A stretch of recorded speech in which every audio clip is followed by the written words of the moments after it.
Enkya ya leero abakulembeze mu bibiina by'obufuzi eby'enjawulo wansi w'omukago gwabwe ogwa National Consultative Forum bakedde kwolekera Paalamenti okusinkana Sipiika wa Paalamenti okubaako ensonga ez'enkizo ze battaanyaako era bano babadde bakulembeddwamu ssentebe w'omukago guno Godfrey Kiwanda Ssuubi. Ssentebe w'omukago guno Godfrey Kiwanda Ssuubi ayanjulidde Sipiika ebimu ku bintu bye beetaaga ng'omukago okwongera okutambuza obulungi emirimu gyabwe. Bajeti ya NCF eri ku milioni 2.5 omwaka mulamba. Esente ezo ntono nnyo okukola emirimu mu bibiina 26 ebiri mu Uganda, okuyimirizaawo secretariat yaffe, ofisi yaffe n'emirimu emirala gye tukolako. Ono agamba nti alina essuubi nti oluvannyuma lw'okusinkana Sipiika ebimu ku bizibu ebibaddeko embeteza ng'ensimbi entono ezibaweebwa byakuggwaawo era mu mativu nti bakwongera okutambuza obulungi emirimu gyabwe.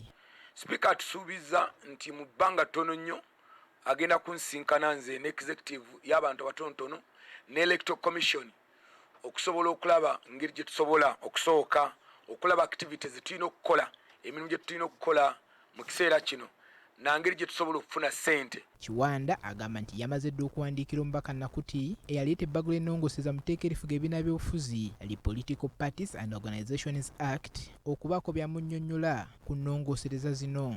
Kiyamba nnyo muva singa oba omuvinga ku bill bwetyo ne weebanga ebadde private members bill because in etteeka government si yali esinga government wabula private member a consulting abantu ab'enjawulo. Omu kubo gutwali tulowooza okwalina okukonsultinga kye gwe mukago gwaffe. Wano Sipiika wa Paalamenti Anita Among avumiridde ekyabannabyabufuzi abeegumbulidde omuze ogw'okuttattana ekifaananyi ky'eggwanga nga boogerera abakulembeze amafuukuule era n'abasaba beddeko. We're in an era, digital era. Whatever you say here today will be seen in UK and US about Uganda. And you're only speaking bad about Uganda today because you're in politics. But tomorrow it will catch up with you. Among bw'ati asuubiza omukago guno okwongera ku nsimbi ezibaweebwa ng'obukadde 4.5 gavumenti byebawa tezimala kutambuza mirimu gyabwe bulungi. We have passed a budget, but that budget is not cast on stone. There is always an avenue of an improvement.